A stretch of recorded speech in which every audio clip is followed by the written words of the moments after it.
Hello and welcome back to Jack's Meat Shack. Doing this bit inside because summer is officially over. It is pissing it down in England, so a lot of this I'll have to do inside, but the cooking should be fine. Today we're going to have a little competition, Traeger versus Weber.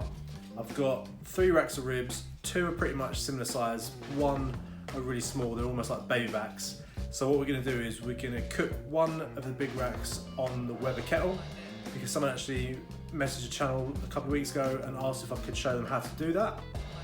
So what we're going to do is something called the Minion Method, which is basically where you stack the charcoal around the outer edge of the barbecue and light one end of it, and it just literally slowly burns along.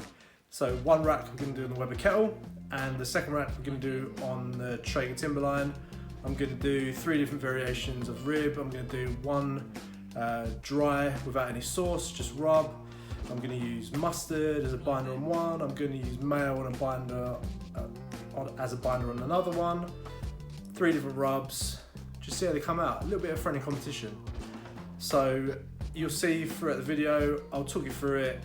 Again, weather made it really difficult, hence why we start off in the daytime, finish at night, because the timings just weren't right with the weather. What are you going to do? That's barbecuing it in the UK. Think on your feet, adapt and overcome. So check out the video. These are our ribs from Gridiron Meat. They've got a pretty good deal on at the minute. It's 4 kilos for just under. So as you can see, there were 2 fairly good sized racks and 1 sort of skinny one. Not a problem. For each of the ribs, you need to take that membrane off the back. So flip it over, get yourself a sharp knife, and then all you need to do is pry away a little corner so you can grab hold of it like this and pull it off. And you want to try and get it off all in one go if you can, because if it breaks, it's going to be really difficult to pull it off piece by piece. So repeat this process for all your ribs, because as you can see, that's never going to cook down, especially when you're slow cooking. It will just remain. So for this, I'm going to use a bit of Fry Light, which is like a low-calorie spray. It's basically rapeseed oil mixed with a few other little emulsifiers, and we're going to hit it with some Firefly rub, which is like a nice barbecue type rub, bit of brown sugar in it, and give the ribs a good coating of this.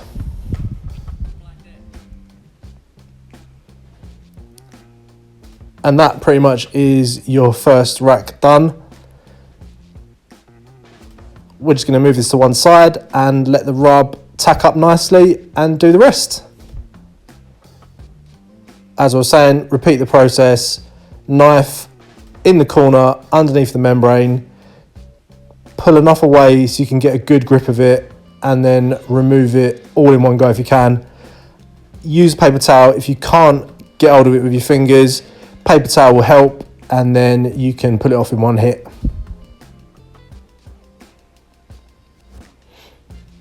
As you can see, this one's a little bit more difficult. Just have to try and pry my thumb underneath. You don't want to rip it though. That's what you don't want to do, because then you'll be pulling little bits off.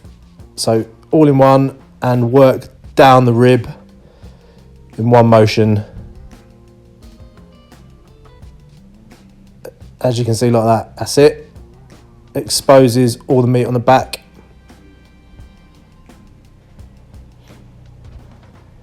Boom, all in one.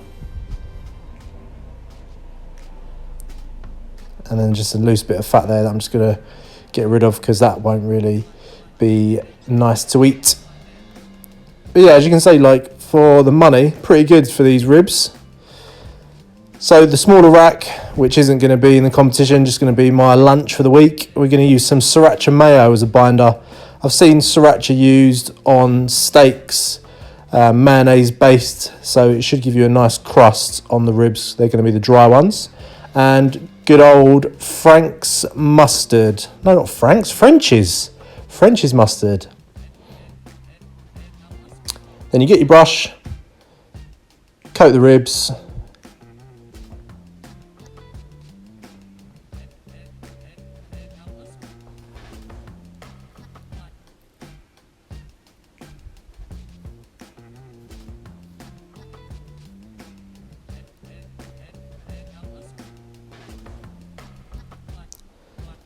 Hit these with some Traeger rub.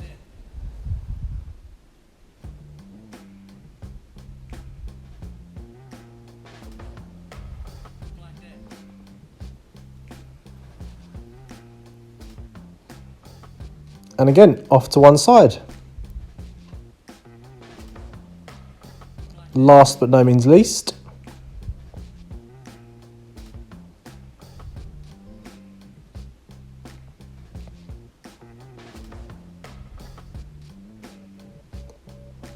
there's no set amount of mustard you use on the pork ribs. I'll just use enough so the rub will actually have something to stick to. And then what we're going to use here is Whiskey Bent Barbecue's Rocks Rub, which is supposed to be for red meat only, but I've used it on pork a few times and it's pretty good. So yeah, liberal coating, and again, off to one side, just for 5-10 minutes or so that rub sort of sticks to the meat. Now we're going to prepare the Weber kettle for the smoke. As I mentioned at the beginning of the video, this is called the Minion Method. You might have heard of it referred to as a snake, because all you're doing is piling up your briquettes into like a snake shape, basically, to burn slowly. Using Big K products, they make coconut briquettes. These are wicked. They burn for a long time, at least 4 hours. So that should be perfect for these ribs. You may have heard people talk about the 3-2-1 method, which is basically a 6-hour process to cook ribs. Not a problem. That's a good rule of thumb. I estimate these will take around 4 hours because they're not that thick. So all I will say to you is, when it comes to ribs, cook to temperature, cook to tenderness, because skinny rack of ribs ain't going to take 6 hours. They'll be dry as a bone. Light the end of your snake, close your lid, fiddle with your air vents, and once you've got the barbecue up to around 130 to 150 degrees Celsius, then you're ready to cook. So what we're going to do here is put that air to flow. So the air will go into the barbecue, heat up the coals. Same with the vent on the lid. Open it all up, and when the temperature is to your desired cooking temperature, you close off your air vents. Traeger timberline up and running, 135 degrees Celsius. The ribs are going to go on the second rack. I've actually taken the top rack out because when you're not using it, it just takes up space and it will steal a little bit of heat. So take it out, ribs on the second shelf. I'm going to let these cook for at least 2 hours before I even think about wrapping them. So 2 hours, let them absorb some nice smoke, and I'll come back to them soon. Meanwhile, the Weber is up to temperature and the second rack of ribs is going on.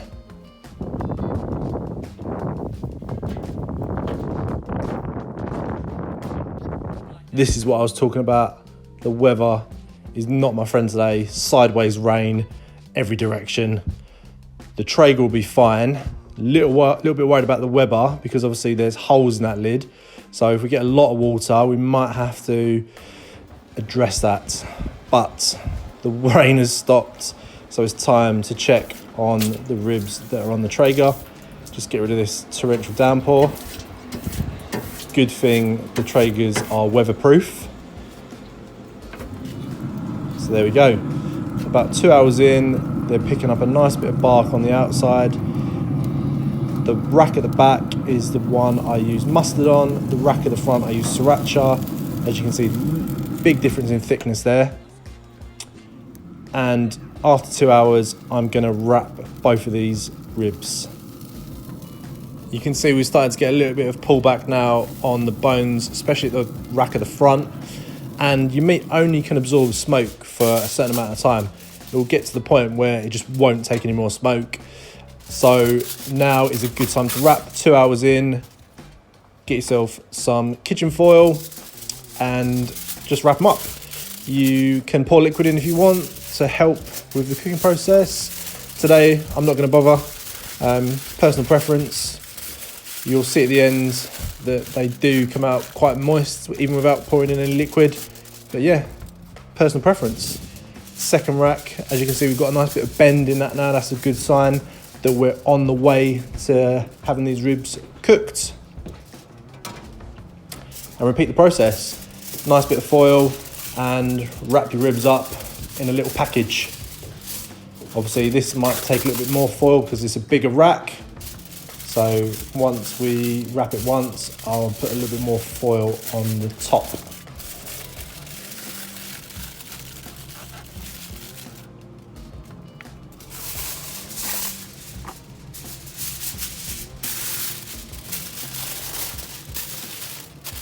Perfect. And again, straight back on the Traeger, lid down. Onto the Weber kettle. This is an hour into the cook. As you can see, we're picking up a little bit of colour on the outside of the rib, but we're not ready to wrap yet. In another hour, I reckon we'll be good. This is at the 2 hour point, so these have been cooking for 2 hours now. I'm gonna check the flexibility, and if we've got a little bit of a bend, then we will wrap them in foil as we did on the Traeger. So yeah, starting to get a little bit of bend now in the center of that rib, and we're gonna wrap them in foil.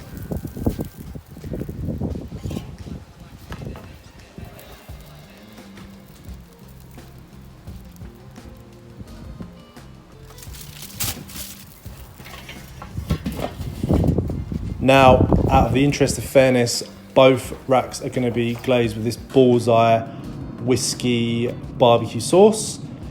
So now these have been wrapped for around 2 hours.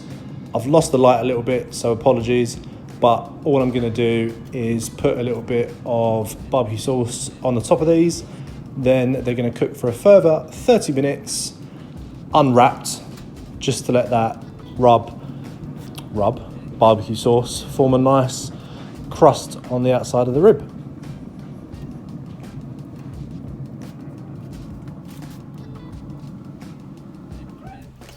Just out of interest, I thought I will show you the third rack. I mean, as you can see, the bones have totally become exposed. These were cooked for 2 hours unwrapped, 2 hours wrapped.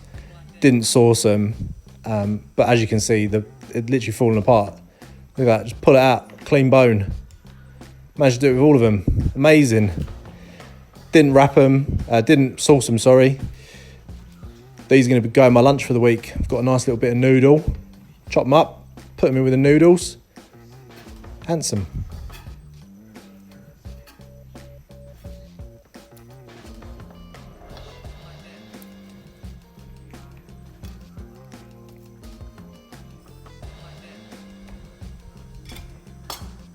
Let's break into one and see what they actually look like. I mean, they've picked up quite a nice bark actually. That mayonnaise has really formed a nice coating on the outside, and they're still pretty soft inside. Not dripping with juice because they're really, really thin, but still nice and tender. That Traeger has actually cooked these really well. Okay. Now, these are the second rack from the Traeger. So you sauce these ones on the barbecue? Yeah. The barbecue sauce has formed a nice shiny coating on the outside. Cutting really easy. The knife is literally just falling through these. Oh, trying to get me up, trying to get my eye line right. Don't want to cut through a bone. And let's have a look. Moist, glistening, good little smoke ring. Now to finish off the ribs on the Weber. These have been wrapped now for 2 hours. And as you can see, a little bit of pullback from the bones as expected. Nice little bit of juice forming in the foil. That's what wrapping does, people. It creates moisture within that tin foil to help steam the ribs. Just do a little temperature check and probe for tenderness. We're looking good. Probing nice and tender. Again, whiskey bullseye barbecue sauce with my little painter's brush.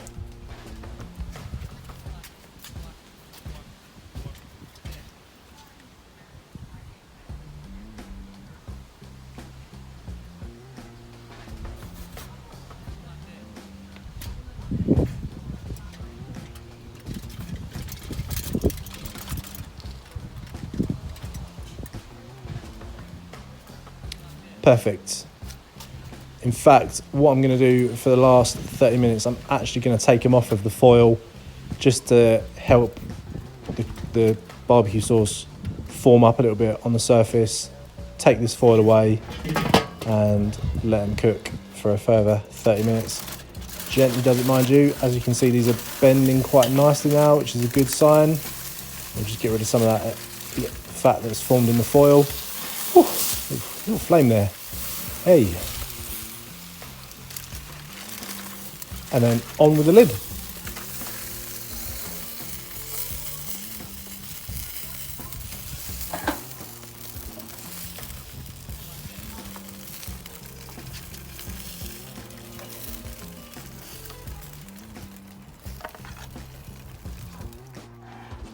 So to recap, 2 hours unwrapped at 135 degrees on the Weber kettle using coconut briquettes. Then 2 hours wrapped in foil, 30 minutes with sauce on. Nice little bit of pullback from the bone. And yeah, picks up a little bit of smoke. We didn't use any extra wood or anything like that, so literally just the briquette. They're a little bit drier though than ones that are on the Traeger. They're not coming off the bone as easy. Let's have a look at one close to the edge, a lot bigger one. Again, yeah, a little bit of smoke. That sauce has formed up nicely on the top. But yeah, not as moist as the ones that we cooked on the Traeger.